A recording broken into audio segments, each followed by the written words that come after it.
I think of some advice that someone gave me that was very meaningful to me and impactful, and it happened while I was being fired. And that was that, he told me that most of the time I'm right, but the way that I'm delivering the message, no one wants to agree with me. No one wants to be on my team. People would just kind of disagree with you just out of spite because why not? You deserved it. Welcome to another episode of the Burnt Chef Journal, hosted by myself, Kris Hall, the founder of the Burnt Chef Project. This week's episode is a little bit different. It's been a busy couple of weeks at Burnt Chef with Mental Health Awareness Week and a load of great projects on the go to be able to help support the industry and the ongoing health and well-being of all of us out there. So we're going to be using a podcast episode recorded a little while ago at the beginning of 2021 with a podcast called At the Source. It will give you a bit of an insight into the Burnt Chef Project and how the Burnt Chef Project started for those of you who perhaps aren't familiar with our journey up to date. Again, hope you enjoyed this episode and this change of episode, and we'll be back to normal service next week. Lamb Weston are your partner in potatoes. We're a leading global frozen potato manufacturing business with a wealth of experience in offering a portfolio of high-end and quality products on a consistent basis. We supply the pub, casual dining, QSR sectors. We believe in wellbeing through potatoes, and we are very proud to support the Burnt Chef Project, here to offer our support and help for those that need it and any solutions that you need for you and your business. Hello, and welcome back to At the Source. This is the first episode of 2021, and I'm jumping straight in with an important and very pertinent topic. That topic is mental health in the hospitality industry. 8 out of 10 hospitality professionals report having experienced at least one mental health issue during their career. Now think about the pandemic and the effect it's had on those working in hospitality over the last year. You might remember back in November, I spoke with the general manager of a busy pub. He chose to stay anonymous so that he could talk openly about how it's been for him and his team during the last 10 months or so.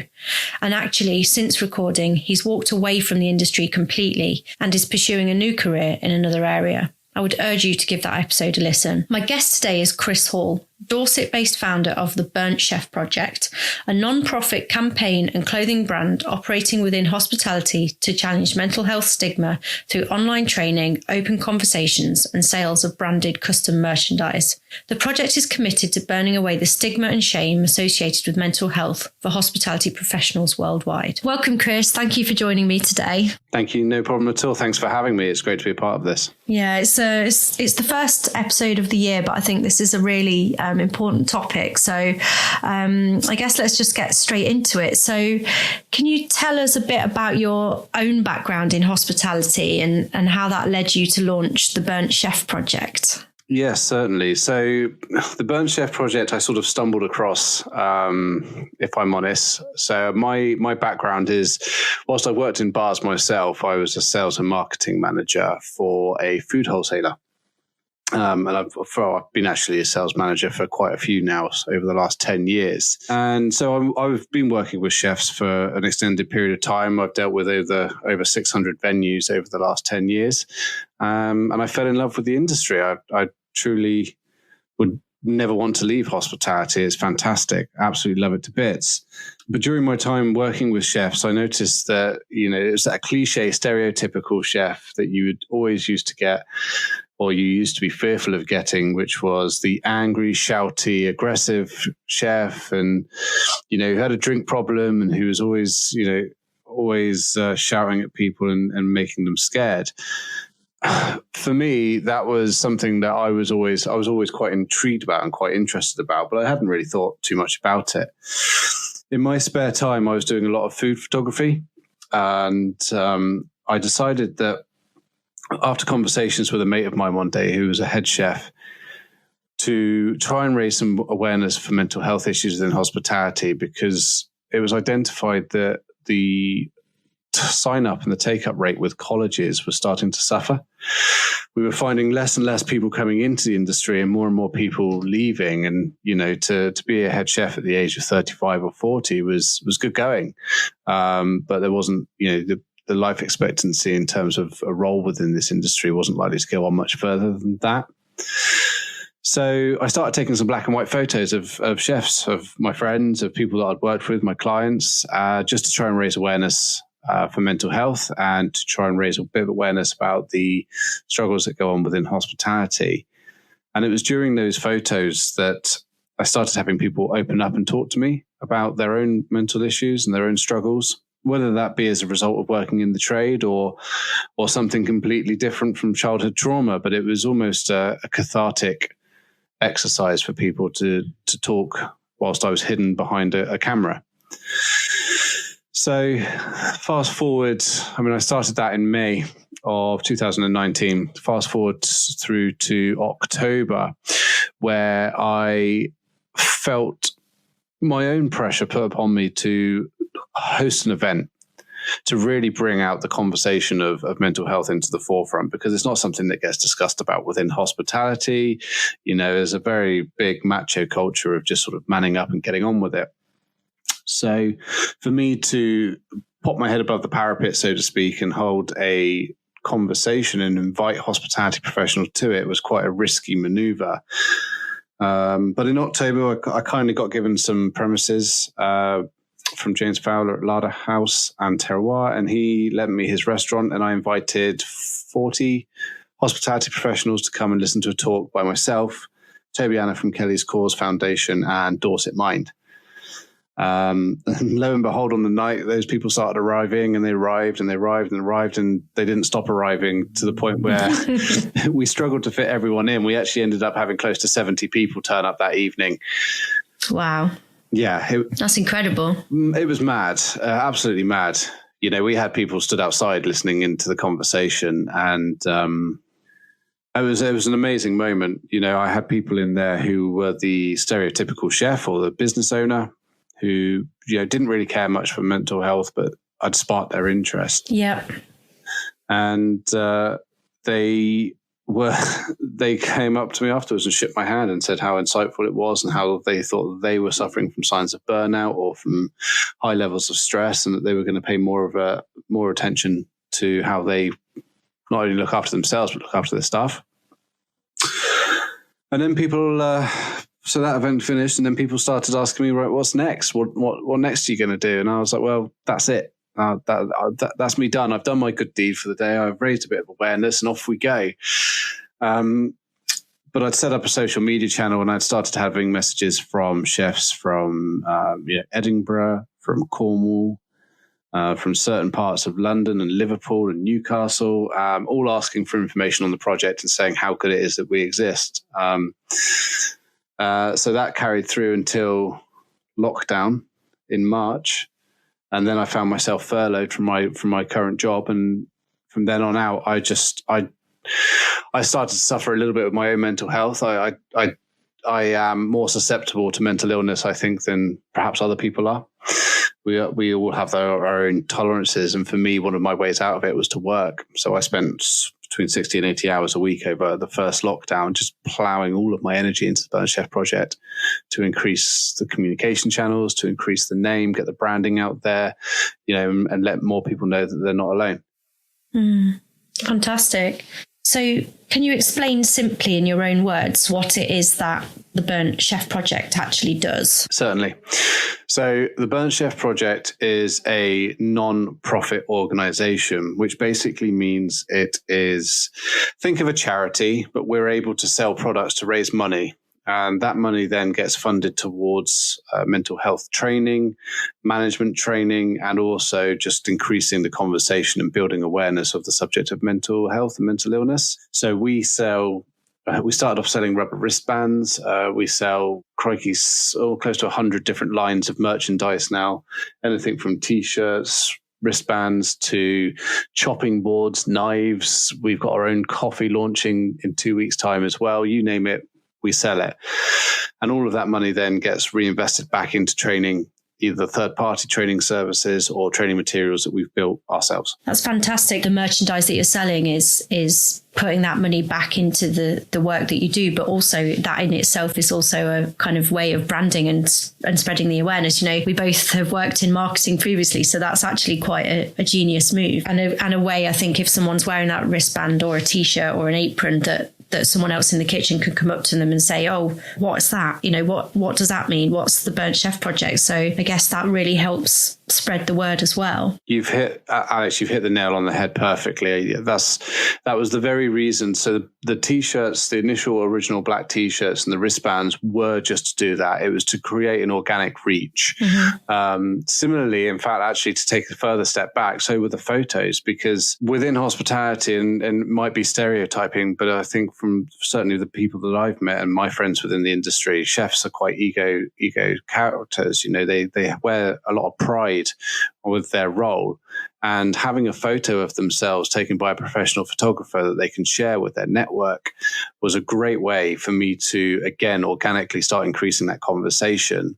So everything from day dot has been about how do I maximize the impact of the conversation through various different methods. Mm-hmm. And then when it became sort of apparent that this was something that I needed to fund and I had bigger plans for the project, it was about how we monetize that in order to release those profits to be able to provide some tangible benefits. So the two go hand in hand quite well together now. So from launching in May 2019, when there was already an issue with mental health in the hospitality industry, specifically with chefs facing burnout, and everybody knows the kind of crazy hours that they work, there was already a big project there for you. But I can imagine that with the onset of coronavirus, that's kind of had a huge impact. Has it changed how you're working, or is it more that it's changed, that the volume has increased? I mean, the impact felt by COVID was certainly a curveball. You know, we originally set up, I originally set up to address many years of cultural and behavioral challenges that had led to serious mental health issues. And that was a long-term goal, and that wasn't something that we were going to be able to fix within a very short period of time. Then COVID hits, and all of a sudden, the mental health issues as a result of the long hours, the hot conditions, the poor cultures within certain restaurants and hospitality businesses was replaced by a more immediate issue of people at full stop, mm-hmm. not knowing what to do with their time. Not knowing what to do with their own thoughts because they're always so busy, and they're, you know, one mental health or one major stressor had been replaced by another one. I'm sure you're probably with me, and many people who are listening will agree that actually lockdown, as soon as lockdown came, it was a huge burden on everyone's mental health and increased anxieties, just because you had a financial pressure. You had you were fighting an unknown enemy that you couldn't see. Your body naturally goes on to high alert in a fight or flight response. And so we then had to pivot, and we're providing more immediate suggestions and help in terms of how people can get accustomed with being at home, how they can learn to become mindful of their environment and how they feel. Also, you know, providing them with meditation techniques and open forums where they can discuss things openly. So yeah, a very different challenge indeed. Do you find that a lot of the people that you help are coming to you as individuals, or is it a case that more often it's an organisation or perhaps a manager who's noticed that there might be things within their team that they want to support them with? It's a real mix. We get a lot of information from individuals who want to contact us and learn more about what's going on with their own state of mental health and what's going on within their business and how they can help themselves within their current format. But we do also get, perhaps not as much, but we do get interest from corporates and from business owners about how they can change their workplace policies and how they can change their cultures to improve the well-being of their staff. Mm-hmm. But I still think that there's a pretty strong stigma out there within hospitality when it comes to mental health, whereby business owners perhaps are a little bit fearful of having us involved in their business because they worry the damage it might cause, which in fact is not the case. And individuals perhaps are still feeling that stigma of mental health is quite strong in themselves. I've met people who probably are suffering from mental illness, but just haven't found the courage yet to speak up against the years of stigma that we've had. Mm-hmm. That flows really nicely into a question that I wanted to ask from a recent episode on your own podcast, a slightly different tangent in that it refers to Brexit, but you were chatting with chef Adam Simmons about the effect that Brexit is having on the industry, specifically with a lot of European workers leaving the UK. So this ties in with what you were just talking about, but how do you think that we attract homegrown talent when there are stigmas attached, especially in kind of high intensity kitchens? Well, I think that employers need to educate themselves a little bit better on mental health and workplace well-being and culture changes. We have a history within hospitality of always working at a very fast pace and, being very reactive to situations, not to mention the publicity that certain characters like Gordon Ramsay have had as a result of berating and shouting at people and dressing them down within businesses. So I think that as an industry, we need to start celebrating the employers who are doing it the right way. People like Sat Baines, who we interviewed fairly recently, people like Luke Holder at Limewood Hotel in the New Forest, who have actively or proactively taken an approach to improve their staff's well-being, which in turn actually has a direct impact and a positive impact on the efficiency and profitability of the business as well.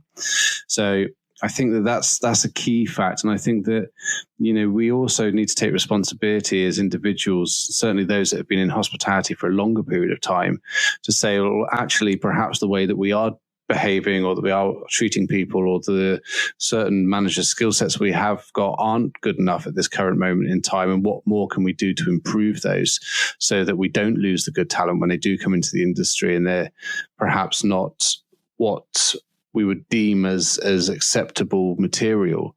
I dread to think how many talented individuals we've lost as a result of the fact that they've not necessarily been managed right within the right right culture. Something you mentioned there kind of rang a bell in my head, and it's the idea of a happier team, a team that are open and talk about their feelings, are maybe more productive and more profitable. And unfortunately, I feel like there are so many examples in the world, and with things like the environment and buying organic food over kind of intensively reared chicken, where until that thing that needs to happen will result in a profitable or a productive improvement for the company, quite often there are a lot of people that will just turn their heads, that just will look away and just let it happen. And that's just really sad, I think.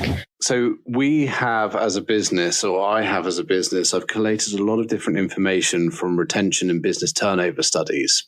And one thing about the Burnt Chef project is that we appeal to those that engage with us on an emotional level and those who want to join the spreading of the awareness and the just generally promote the brand because it's something that matters to them personally. But I think we also have to be acutely aware that we need to understand that not everyone understands what mental health and what the impact of mental illness is on the business.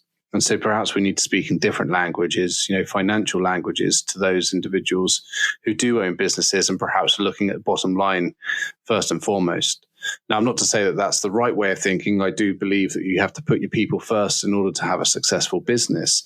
But, the world is full of diverse, mixed people. And to have a successful business, sometimes you can have one without necessarily focusing on employee well-being. And it's for us to try and get that message over to them that actually, if they were to look at improving the well-being of the staff, then actually they would have a much, much more profitable business. Especially when you look at the costs of retention, it costs about £5,000 per member of staff to get them hired, trained, integrated into a business. And if you're firing through those with a 100% turnover rate, then your business is hemorrhaging money. So it's about how we engage with different areas of the industry. And sometimes different messages work for different people. I totally get that. You mentioned on your website that in the early days, this kind of maximum stress equals maximum success. And that kind of brings us back around to that idea of people like Marco Pierre White or Gordon Ramsay kind of swearing and shouting in the kitchen. And I think alongside that, there are stories of addiction through these long working hours, which of course are probably weighs into having mental health issues. Do you think that kind of stereotype still actually exists? 100%, yeah. I mean, certainly not as much as it used to. I mean, even the last 5 years, the stereotype has either left the industry or modified the behavior. But there are still, certainly within perhaps some of the more refined businesses, there's still a great deal of potentially immoral behavior, which ultimately has a hugely detrimental impact, not just on the business, but more importantly, the individuals within that business as well. I didn't know what your answer would be for that, because I think about things like the Me Too movement, for example, really shone a light on some kind of awful stuff that has happened in kitchens in the past. But it does sound then perhaps like there's still a way to go to break that stereotype and get people to open up. Would you say that you do get that type of stereotypical macho chef coming forward, or does it tend to be other people within a kitchen environment that are looking to you for support? It's difficult to say because I wouldn't necessarily know them that intimately to be able to make a call on that. But I suspect that we have had inquiries and conversations with people who have previously been that.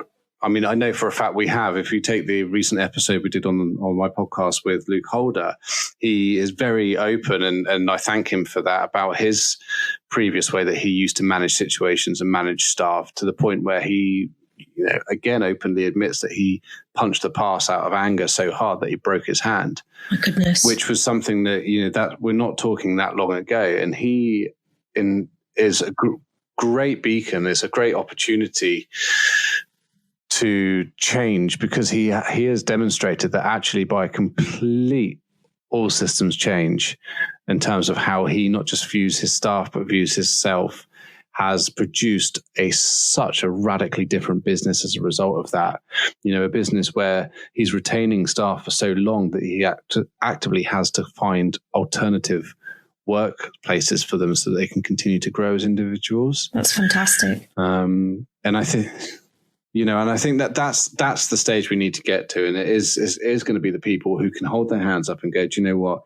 Yeah, the way I've handled things in the past hasn't been correct. And we don't even need people to come out and say that. We just need them to be the beacons of change and actually learn the right way of managing people, and learn that people are individuals and not numbers, and to make amends. They'll actually be helping themselves, but also the people around them. And that actually probably then comes back to, attracting and keeping homegrown talent. It all flows in a lovely circle if you can get it right. So I'd like to talk to you a little bit more now about the Burnt Chef project itself, so we can kind of get an idea of what it's like for you. This is a podcast full of food stories about people. And so can you tell me a bit more about your team? Is it yourself? Do you have people working on this with you? So I always use the terminology we, because I think the Burnt Chef project needs to demonstrate a certain size in order for it to be effective, or it certainly did in the early days. But I run the Burnt Chef project predominantly alone. That's incredible. It's more than a full-time job. So everything that you see, from the design of the website to the marketing to the branding to the podcasts to the fundraising, everything is done by little old me sat in an office in the middle of Somerset.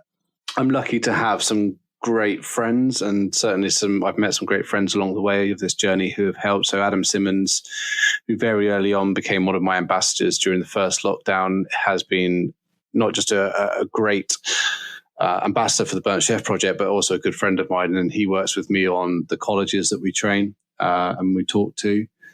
And there's other people that I've met along the way, such as Tony Lewis, who's been who's a regular on the weekly check-ins that I've done, and Wayne Barnard as well. Again, each bringing something slightly different. Regular check-ins, whether it's just a check-in on myself or just touching base with an idea that they've had. The rest that you see is me working tirelessly and for a lot of hours. I was going to say that definitely sounds like more than a full-time job. Absolutely incredible that you're doing all of this from what you thought was a photography project on the side of your job. Now it's your full-time career. It's an amazing story. Yeah, I still kick myself now. I've sat down with business owners only when we were in between lockdowns, only 3-4 months ago, and tried to get large corporates on board. And they were saying to me, what more are you going to do? Congratulations, you've raised awareness, but how are you going to address it? And at the time I had no answers. And now I'm sat here raising £10,000 to launch a Burnt Chef crisis number so that 24 hours a day, 7 days a week, anyone within the UK can text a number and get emotional, mental support for that moment in time. We're about to launch, I say we again, force of habit, I'm about to launch an app at the end of this month with close to 15 training materials on there as well to do with mental health and well-being and resilience. And I'll be building and designing myself management training programs to help individuals learn and better upskill themselves on managing staff as well. So, every time I think that I've hit a pinnacle, something else comes up and I'm just driven to do even more. So at some stage I'm going to need a team, but it's not financially viable at this moment in time, I'm afraid. And a holiday, I think.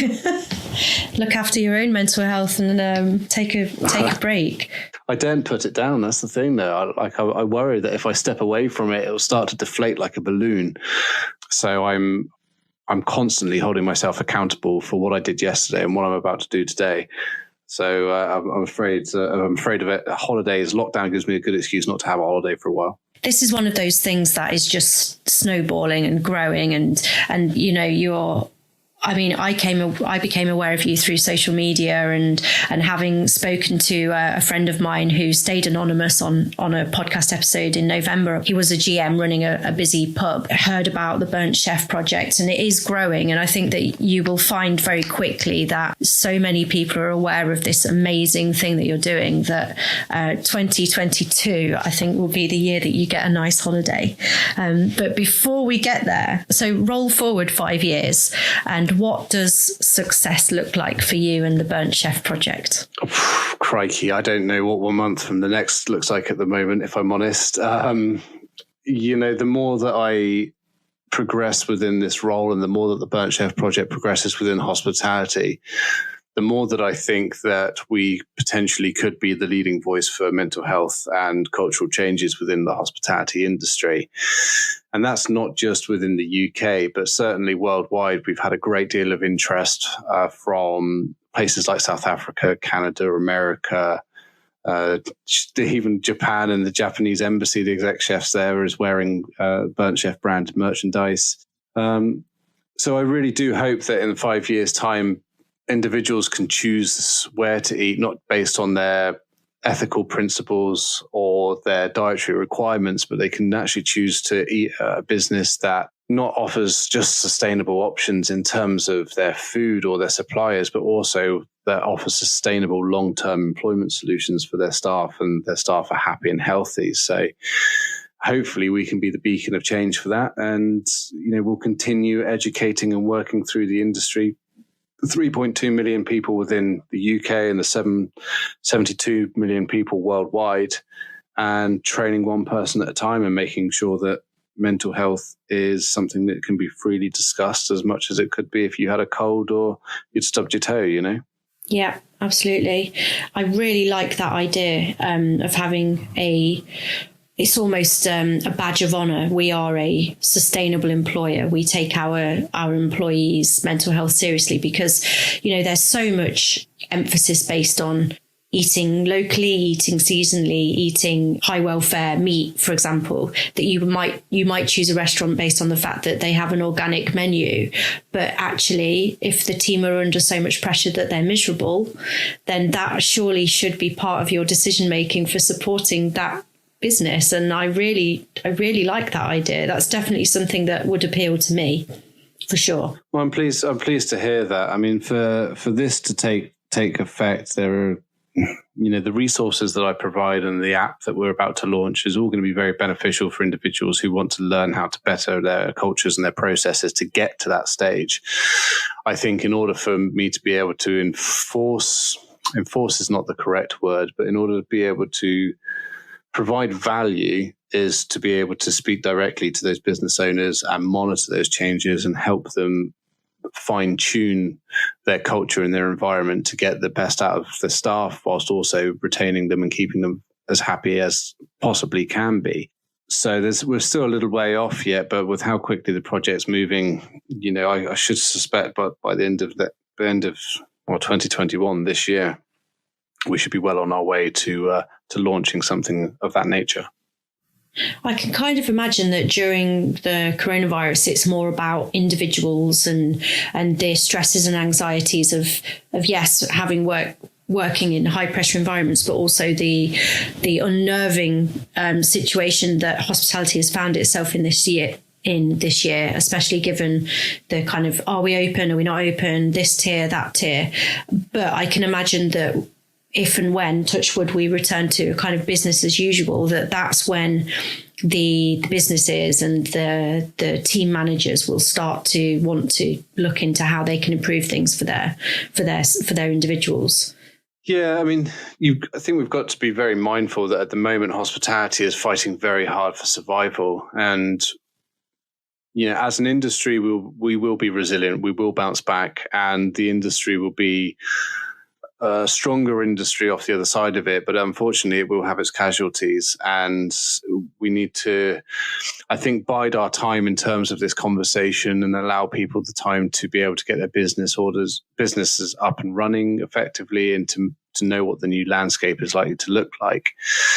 But I think it is also a good opportunity for those that have the capacity at the moment and aren't too overwhelmed by situations to start looking at how their business can be more profitable, how it can operate in a new way rather than following ways that have been done time and time again. And perhaps then when we do get up and running, we're in a good position to be able to say, let's start with a clean slate. Let's introduce new policies. Let's make sure that our staff are happy, well fed, well looked after, have a right level of family work-life balance. And we'll see how it goes. There's no harm in trying it. And I think that hopefully people take heed to that. The work-life balance especially is really important. So a few years ago now, I was the marketing manager for a group of bars and restaurants in the Midlands, which is sadly is a casualty and is no more. It's been broken up and sold. But the one thing that the management were really good on was making sure that everyone from the front of house, bar staff through to the kitchens had 2 days off a week. And it wasn't going to be Friday night and Saturday night, of course, but they were really good for that. And as a result, they were the kind of the company that everybody wanted to work for, and did have really good retention rates. But unfortunately, as with a lot of independent businesses, they've not survived. And those people have now scattered and are working all over the place in all sorts of different companies, from big chains through to other indies. But yeah, I think that the life-work balance is the key there, because it's very easy for me to talk about this because I work office hours, but I think I've had a little bit of an insight in the fact that as a marketing manager for a group of pubs, it's quite likely that you're going to get an email about a cocktail menu at 4 a.m. from a general manager as you are on a Tuesday afternoon. So yeah, that work-life balance is really key, I think. It is, and it's something that the white-collar industry, such as office working, does tend to take for granted. And because the service industry is always so behind the scenes, it's never really ever been shown really how much work and effort and sacrifice and commitments required to work within hospitality. It's such a diverse and beautiful industry, it's full of so many creative people, such a mixed bunch. And it's an industry that I would genuinely like more and more people to come into because it's fantastic. But I do think that we perhaps need to look to other industries and say, how can we be better? How can we bring ourselves up into the 21st century and actually start looking at other ways of doing things in order to be able to provide people with their basic right to have a life. Absolutely. Totally agree with that. So for those who work in hospitality and are feeling strong and are feeling confident and happy and stable and want to get involved with the Burnt Chef projects, what can they do? There's countless things that can be done. I mean, we firstly would benefit from spreading the name, because whilst our social media presence is growing daily, it's not the be all and end all of communication. And I think it's important for us to recognize that the more conversations are started out there about the Burnt Chef project, the more potential that we have to help individuals, and not just that work within kitchens or work within front of house. You can work anywhere within the supply chain, including wholesalers, producers. Mental health isn't something that just affects hospitality. It affects the entire world. Every single individual on this planet has mental health. So by spreading the word, without sounding too much of a salesperson, purchasing the merchandise does help us, because, as I say, it arranges for us not to only continue spreading the word, but it also allows us to use those profits then to reinvest back into serving the community and providing a better workplace for them. In addition, we have just launched a Get Active Lockdown Challenge, which I'm not sure when this airs, but that will start on the 18th and it will go on for two to potentially 4 weeks, and where we're looking at traveling virtually via a virtual map all the way from Skye for the Lock Bay Michelin restaurant all the way down to Paul Ainsworth's number 6 restaurant in Padstay, covering the best part of 3,000 kilometers. And that was designed predominantly to get people up and moving during lockdown, especially during these colder winter months, but also at the same time to raise money for a Burnt Chef crisis line that we're about to launch to aid those who might be struggling. So that's a great way, not just of helping us, but also helping yourself. As I say, just continue to spread the word. The more employers that know about us, the more potential interest that we have there to be able to help employers, the more money we can generate, the more businesses we can help and improve, and ultimately the more lives that we can help as well. So without going into too much more detail, I think those are probably the key areas at this moment in time. Brilliant. And I'll obviously share all of that on the show notes for this podcast as well, and on social media. That would be fantastic. As I say, the more people that can get involved, because at the moment we're covering 3,000 kilometers with 40 of us, and 40 is a great number. It's fantastic. But the more people that there are, the less miles we'll all have to do individually to be able to cover that. So, get up and moving.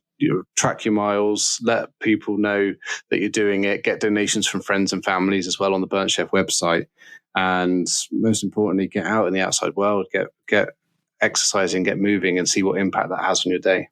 And of course, exercise is such a good thing for mental health.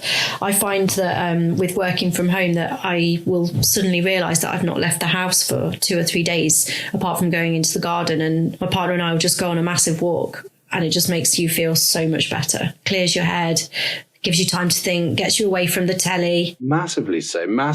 Like, you sitting at home in completely sedentary and just watching the world go by for an entire day. The days seem like they last forever. You feel cold. You've always got the heating on because your body's not warm. You're eating crap food, you're always eating chocolate, or you're finding these comfort foods to keep the boredom at bay and to make yourself feel better. Whereas if you just go out for a half an hour stroll, even if it's peeing it down with rain, or if you go for an hour walk or an hour and a half walk, or whatever it might be, a ride, a run, your serotonin levels are boosted, you get fresh air in your lungs, you feel warmer when you get back in again, albeit if you're wet or not. And all of a sudden, your day just changes. It flips on its head. And to build that as part of a healthy mental hygiene and physical hygiene routine it cannot be underestimated. Yeah, making me want to go for a walk now. So for those who are listening, who might feel that they would benefit from the services that the Burnt Chef Project offers, but perhaps a little bit nervous. I don't know. What would you recommend? I think first thing is if you are on social media, go over to our Facebook page, go over to our Instagram page and have a look at the posts. First and foremost, there's a lot of helpful information on there. You can scroll all the way back through to our very beginning, and there's information on there about writing your own personal mise en place list to be able to take a little bit of control over your day and provide yourself with some easy challenges and give yourself a sense of achievement. There's all sorts of quotes and shared experiences on there as well, which might be quite useful. If you want to engage with us, you're more than welcome to. You can send us a direct message or even email me directly. But as it is me, it may take a day or two to get back to you. But, there's also a section in the meantime on the website, which is called free resources, and you can load those up. There's an employee check-in guide, which you can use personally to rate yourself on where you are feeling and gives you tips on how to improve your week and how to improve how you feel.